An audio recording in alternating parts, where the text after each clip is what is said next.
without these benchmarks, we can drift into months and months and months and years of no progress. I'm telling you because I've done it, it's painful and it's extremely frustrating. So save yourself the years, learn from other people's mistakes, and if not, then you're about to repeat those mistakes and learn from them yourself. Building businesses and side hustles throughout my 20s, I succeeded and failed a lot. Now, while I look back at all of this stuff, I realized that actually there are a lot of similarities between business and other areas where high performance is required. Why do I say this? It's because having looked and reviewed some of the areas that have dragged me and held me back so that I don't repeat the same mistakes and that I double down on the things that I was doing well, I've realized that performance is the same across the board. And where is performance most prevalent? In world-class athletes and artists, musical artists, let's say, for example.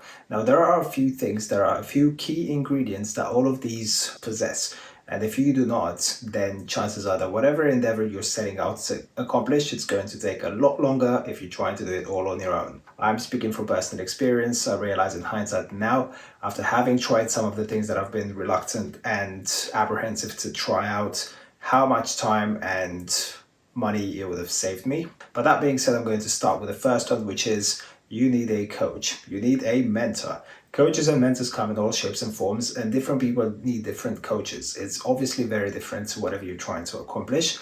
But I would start by saying that whatever you set out to do, if you find yourself limited and blocked, then do not try to hit your head against the wall more than twice before you realize it. It's just counterintuitive to do the same thing over and over again and expect different results. A bunch of things go into this. One is skills, the other one is traits, beliefs. You need to work on all of them. You can have business coaches, performance coaches, mindset coaches, attitude coaches. You can have motivation, purpose, life coaches, all kinds of coaches, maybe public speaking, productivity in case procrastination is a big issue for you. You don't even realize how many coaches are out there until you start finding out and articulating the problems that you have.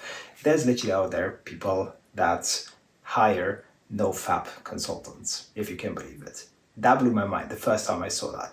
Or quit porn consulting. Who does that? Who needs help with that? That's insane. Keep that in the back of your mind. Now, let's move on to the next one.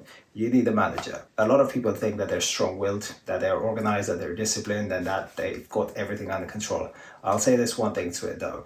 With time, if you look back and realize that you're not making progress and strides as fast as you'd like them to, then it's time for a wake-up call. It's time to realize that actually managers exist for a reason. The biggest projects in the world all have managers. Software is built with managers. Managers are at the base of any project. You need a manager, and an artist, a record label has a manager. A high-performing athlete has a manager. Why should you be different?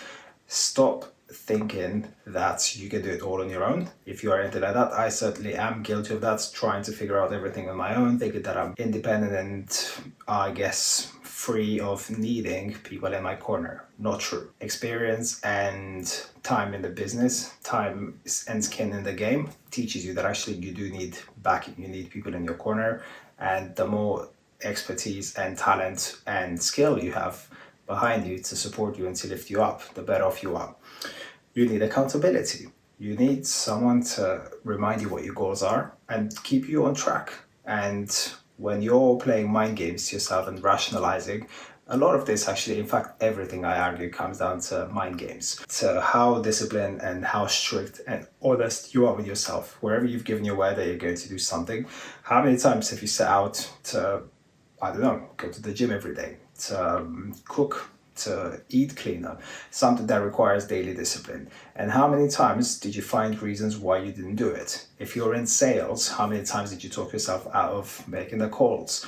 If you're in marketing, how many times did you talk yourself out of, I don't know, writing new ads or producing new campaigns for whatever it is you're trying, launching a new product if you do drop shipping or Amazon, whatever that is. The point is that we're not very good at keeping our words to ourselves. And until you build that accountability to yourself, which you will need eventually, you can actually hire someone to do it for you. And there's many other ways that you can do this as well. You can commit money to a cause that you care about. You can just put money in a bank account to a friend to hold it ransom in case you're not doing something. Money is a good motivator. I don't know why enough people are not doing this. I think every time I've committed to do something and I've sort of thrown my hat off the wall, it came in the form of maybe paying for something, committing into a program, Once money was locked in, that was actually a good motivator for me to persist and to actually deliver some results. Equally, if you wanted to say drop and lose 10 kilos before summer, then you could actually declare that in public. Sometimes the accountability to the public is just as valuable. Whatever works for you. A lot of companies are building in public nowadays. They're building their code in public, they're doing their marketing in public, everything is public so that you can see their progress. With that, pack and parcel is you need plans and you need goals. Without plans, without goals, you cannot quantify.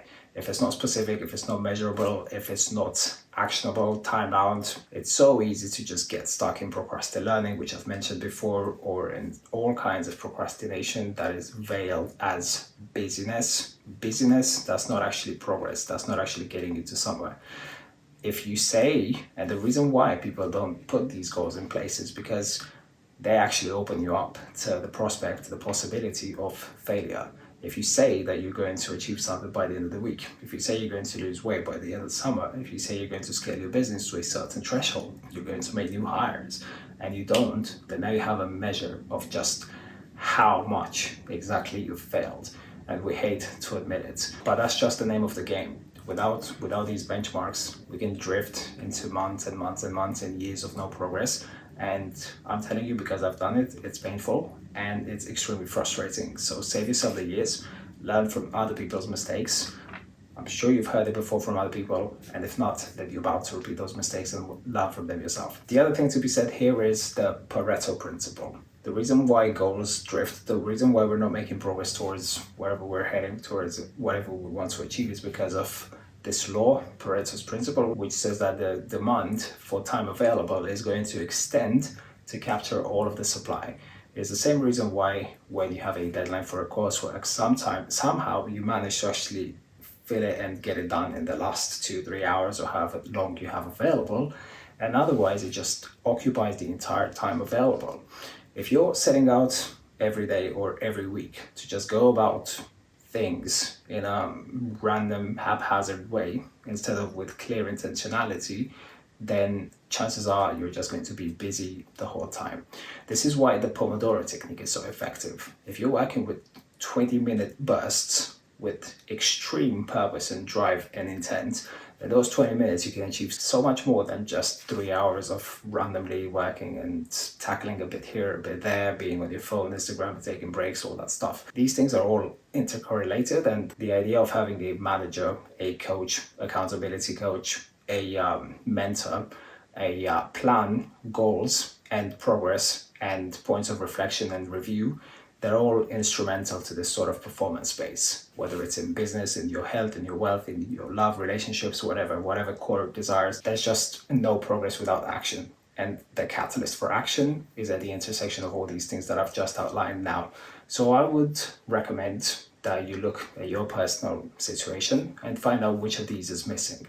And if they're missing and you're discarding them and discrediting them with an objection such as, I don't have time for this doesn't apply to me, I do not need it, I can't afford it, all of those things, then just realize that actually, if you employ the scientific method to all of those objections, you'll realize that actually chances are most of them are false.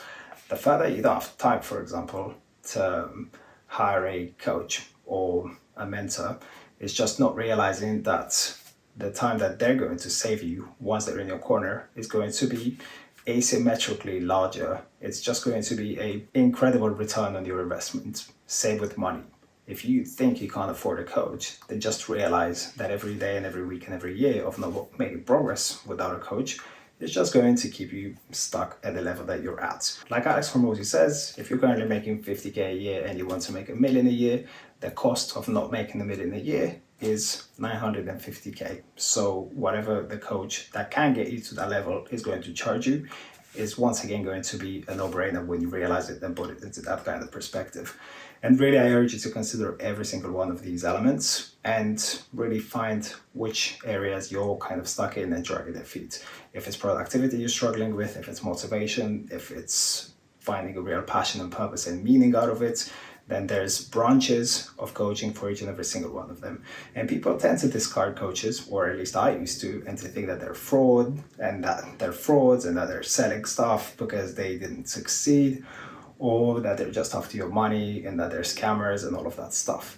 But while that can be true for some, I sit here and propose that actually there are a lot of solid ones with proven results, and they are the ones you want to look at. Don't throw the baby with the bathwater. Don't disregard the entire industry and think that you can do it all by yourself.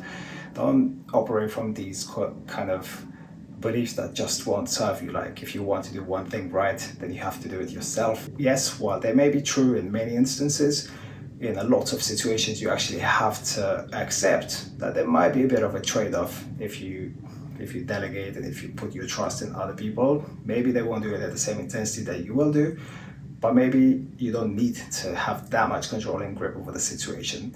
And that's a completely different video on control and how to relinquish it and outsourcing and delegation. I'm going to put a wrap on this now, and I hope this has been helpful. Until next time.